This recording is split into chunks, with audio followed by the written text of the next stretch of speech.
नमस्कार साथियों, स्वागत है आपका हमारे इस YouTube चैनल यूनिक अड्डा में। आज के इस इतिहास व्याख्यान में हम चर्चा करेंगे पोस्ट मौर्य काल यानी मौर्य साम्राज्य के पतन के बाद भारत का राजनीतिक, सांस्कृतिक, धार्मिक और आर्थिक परिदृश्य की। यह काल लगभग 185 ईसा पूर्व से लेकर 3वीं शताब्दी ईस्वी तक फैला हुआ है। तो बिना टाइम वेस्ट करे शुरू करते हैं आज के इस वीडियो को। पोस्ट मौर्य काल, तो ये टॉपिक्स हैं जिन्हें हमें कवर करना है। मौर्य काल का परिचय देखेंगे, इसकी विशेषताएं, प्रमुख वंश, राजनीतिक परिदृश्य, सांस्कृतिक धार्मिक विकास, कला स्थापत्य, व्यापार और आर्थिक गतिविधियां, साहित्यिक और भाषाई विकास। पोस्ट मौर्य काल का परिचय। पोस्ट मौर्य काल वह ऐतिहासिक समय है जो मौर्य साम्राज्य के पतन के बाद आरंभ होता है।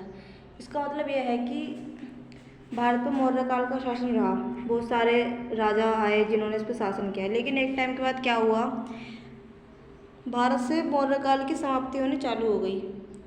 कुछ परिस्थिति ऐसी आई कि इस काल का समाप्त होना, पतन होना धीरे धीरे स्टार्ट हो गया।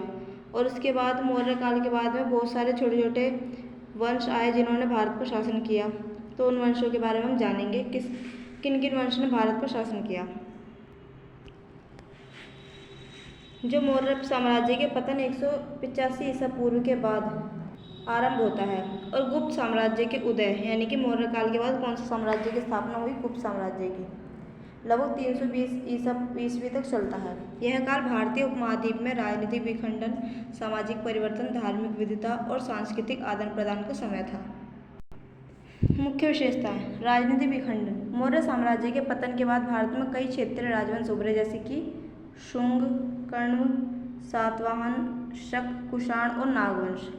विदेशी आक्रमण और मिश्रण। इस काल में शक, यवन, पार्थियन और कुषाण जैसे विदेशी शासकों ने भारत पर आक्रमण कर शासन स्थापित किया, जिससे भारतीय संस्कृति में भारी तत्वों का समावेश हुआ। धार्मिक परिवर्तन। बुद्ध धर्म और जैन धर्म का प्रसार जारी रहा, लेकिन ब्राह्मण धर्म ने पुनः प्रभाव जमाना शुरू किया। महायान बौद्ध धर्म का विकास इसी काल में हुआ। सांस्कृतिक और कला का विकास। इस काल में गांधार और मथुरा कला शैलियों का विकास हुआ, जिसमें ग्रीक और भारतीय कला तत्वों का मिश्रण दिखाई देता है। व्यापार और आर्थिक गतिविधियां। आंतरिक और बाहरी व्यापार में वृद्धि हुई। रेशम मार्ग और समुद्री मार्गों के माध्यम से भारत का संपर्क रोम, चीन और मध्य एशिया से हुआ। मौर्य साम्राज्य का पतन। सम्राट अशोक की मृत्यु हुई 232 ईस्वी पूर्व में।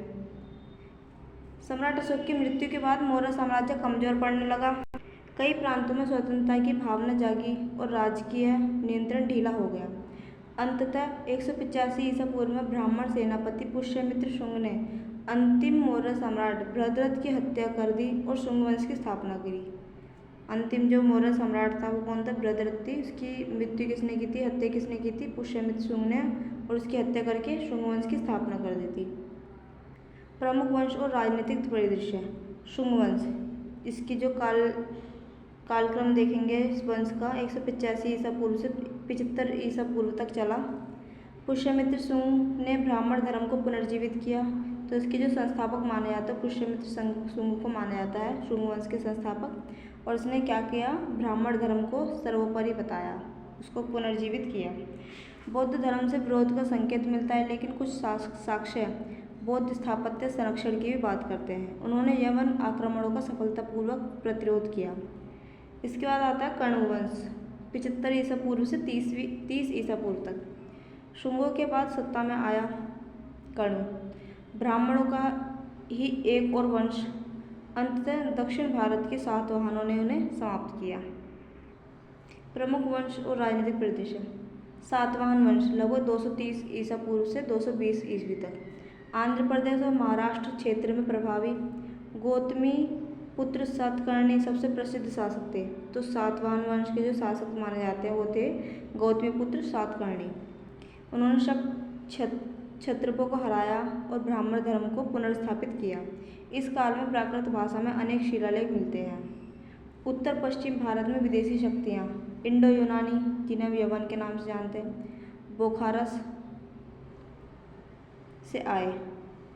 मेनांडर, मिलिंद पिना जिसे हम बोलते हैं, मेनेंडर को मिलिंद पिना के नाम से भी जानते हैं, सबसे प्रसिद्ध शासक रहे हैं ये।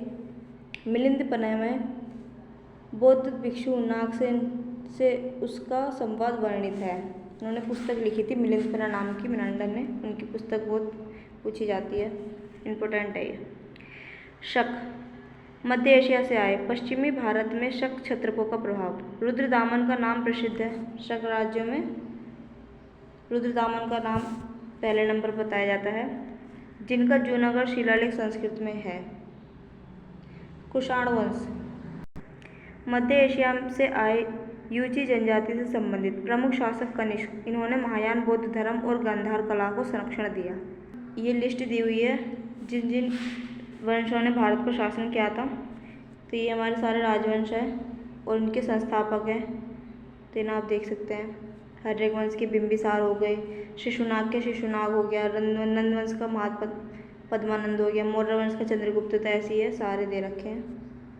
सांस्कृतिक और धार्मिक विकास। बौद्ध धर्म। अशोक की परंपरा के बाद बौद्ध धर्म का महायान रूप सामने आया। कनिष्क के समय चौथी बौद्ध संगति हुई कश्मीर में। इस बौद्ध संगति का क्या मतलब है? इसका मतलब मीटिंग होती थी इस टाइम पर। बौद्ध धर्म के जो लोग हैं उनकी मीटिंग होती थी। उसमें कुछ नीतियाँ बनाई जाती थी, बहुत से रूल्स होते थे जिन्हें लोगों को फॉलो करना होता था। उनके बारे में बात चलती थी। तो वो हुई थी कनिष्क के टाइम पर हुई थी। चौथी संगति हुई थी कश्मीर में। बौद्ध मठों का विस्तार विशेषकर नालंदा और तक्षशिला में। ब्राह्मण